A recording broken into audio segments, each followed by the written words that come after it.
habíamos dejado una pregunta en el aire con relación a las medidas que hay que tomar desde el punto de vista económico, pero hay quienes temen que eso pueda causar un costo político importante. ¿Será eso lo que impide que se tomen las medidas? Sí, indudablemente hay una serie de creencias limitantes, ¿no? Porque se le atribuye a este conjunto de medidas un efecto antipopular y en consecuencia un costo político en pleno año electoral donde se va a elegir, ¿no?, la nueva Asamblea Nacional, ¿no? Porque ¿cuáles en resumen son las medidas? O sea, además de la unificación cambiaria.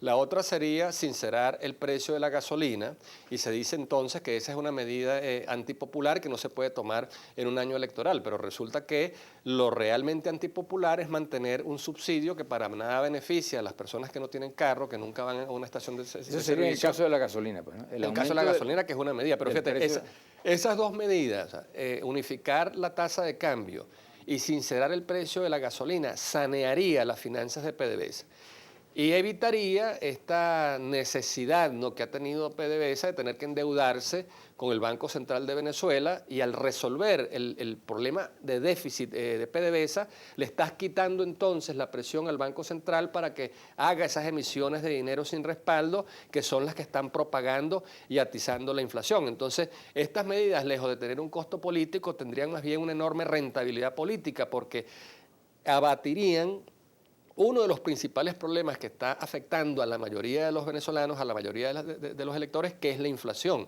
Es decir, la inflación prácticamente está devorando la capacidad adquisitiva de los salarios. La inflación anula en cuestión de semanas el aumento de sueldos que todos los años se decreta, el aumento del salario mínimo. Entonces, estas medidas, ¿no?, lejos de tener ese impacto político, ese costo político al cual se le atribuye, más bien serían medidas de un impacto positivo, porque fíjate, suponte que se vendan $1 millardo de PDVSA a 6.30, esos son 6.300 millones de bolívares que el fisco recoge, pero si los vendes a la tasa CIMADI, ya no son 6.300 millones de bolívares que recoge, sino son 200.000 millones que recoge, que te permiten entonces financiar los programas sociales, te permiten ser invertidos en la construcción de viviendas para cumplir la meta de la gran misión vivienda de Venezuela.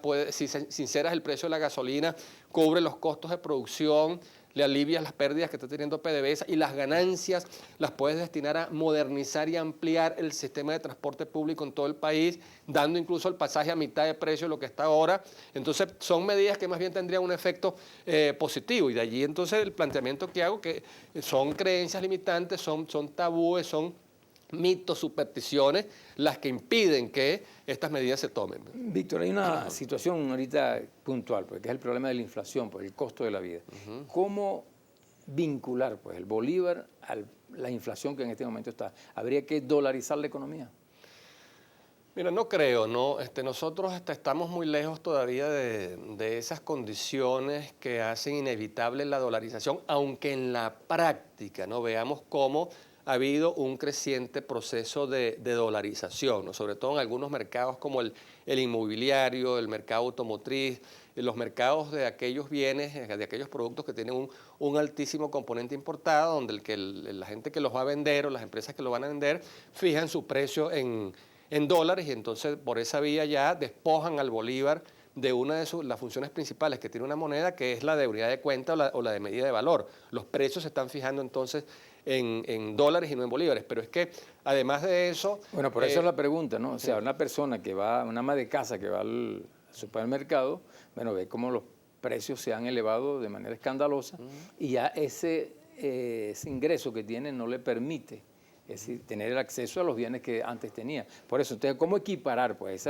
la devaluación del bolívar, que la tenemos realmente, con los precios que en este momento están en el mercado? Sí, mira, los elementos que planteé antes tienden a corregir de raíz el problema inflacionario, ¿no?, que es un problema derivado del déficit fiscal y de la manera como se está financiando ese déficit fiscal, ¿no? Pero para completar la idea de la dolarización, no es solamente que se están fijando los precios en dólares, sino que muchas transacciones ya se están haciendo en dólares, ¿no? Y la mayoría de la gente no gana en dólares, sino gana en bolívares. O sea, ¿cómo corregir esa situación? Bueno, hay que recuperar la confianza sobre el bolívar, hay que recuperar la confianza... Revaluar el bolívar, dices. Recuperar la confianza. ¿Y cómo se recupera la confianza? Mira, en primer lugar, por un proceso de reactivación de la producción nacional, la recuperación de la actividad agrícola, la recuperación de la actividad industrial, que en la economía nacional se consiga una abundante oferta de los bienes, de los alimentos, del calzado, de los electrodomésticos, de los productos que se requieren para satisfacer las necesidades de la gente, ¿no? Creo que esa es una decisión clave, una actuación clave, y eso pasa entonces por reivindicar las políticas agrícolas, industriales en la agenda de la política económica, ¿no? Creo que al actuar por esa doble vía, por la vía de aumentar la producción nacional, de surtir, de abastecer la economía nacional con producción nacional y de abatir el exceso de dinero que está en circulación, por esa vía ya vas buscando un equilibrio que permite entonces proteger el poder de compra de los salarios. Y hay que tomar algunas decisiones, mira, necesarias, por ejemplo, en materia de ley orgánica de precios justos, ¿no? Que fue una ley que en su momento se lanzó con mucha expectativa, se generó toda una enorme expectativa en cuanto al impacto que iba a tener la ley en la contención de la inflación, y resulta que luego de casi 2 años hemos visto que el instrumento ha sido muy difícil de aplicarlo, los precios se han rigidizado, llega un momento en que si controlas el precio del producto final, pero dejas liberados los precios de las materias primas, de los insumos, de la maquinaria, todos los años decretas un aumento de sueldos y salario, los costos superan los precios de producción, y como nadie produce para perder, se deja de producir. Y en consecuencia, ¿qué se debería hacer con esa ley entonces? Creo que, fíjate, es importante flexibilizar esa ley. Creo que uno de los grandes errores, ¿no?, que hemos cometido es confundir mercado con capitalismo, ¿no? Y creer que si atacas el mercado o le pones unos controles al mercado, estás logrando victorias contra el capitalismo, y resulta que la realidad está demostrando que tienes que crear un sistema de precios que permita a las pequeñas y medianas empresas, a las cooperativas, a las grandes empresas, poder vender sus bienes a un precio que le permite recuperar los costos de producción y obtener una ganancia razonable, ¿no? De lo contrario, ni siquiera las cooperativas, ni siquiera las empresas públicas van a poder sostenerse si las condenas a sufrir unas pérdidas durante largos periodos, pues. Mira, Víctor, aquí hay en Venezuela, pues, para compensar pues todo lo que es la inflación, se va indexando el salario de los trabajadores. ¿Eso puede ser una respuesta al problema inflacionario que tenemos en este momento? Yo creo que mucha gente preferiría que no le suban más el sueldo, pero que paren la inflación. Que no tiene ningún tipo de sentido que te suban el sueldo 40% si la inflación es de 100%, porque la inflación terminan devorando el 40% de aumento que te dieron, y además se traga parte del salario anterior. Entonces, generalmente las indexaciones no crean una especie de ilusión monetaria donde uno como trabajador ve que gana nominalmente más bolívares, pero realmente puedes comprar menos bienes. Creo que la clave está en atacar el problema desde la raíz, o sea, atacar las causas originarias del problema inflacionario, que ya lo explicamos anteriormente. O sea, corregir ese enorme déficit fiscal, evitar el financiamiento monetario del déficit fiscal y reactivar el aparato productivo nacional, ¿no? Esas son las mejores maneras para lograr que los precios se estabilicen y que efectivamente los salarios reales dejen de sufrir esa erosión, ¿no?, que les genera y les provoca la inflación. O sea, que en este escenario que tenemos actualmente, ¿tú crees que es posible el crecimiento y el desarrollo de la economía nacional?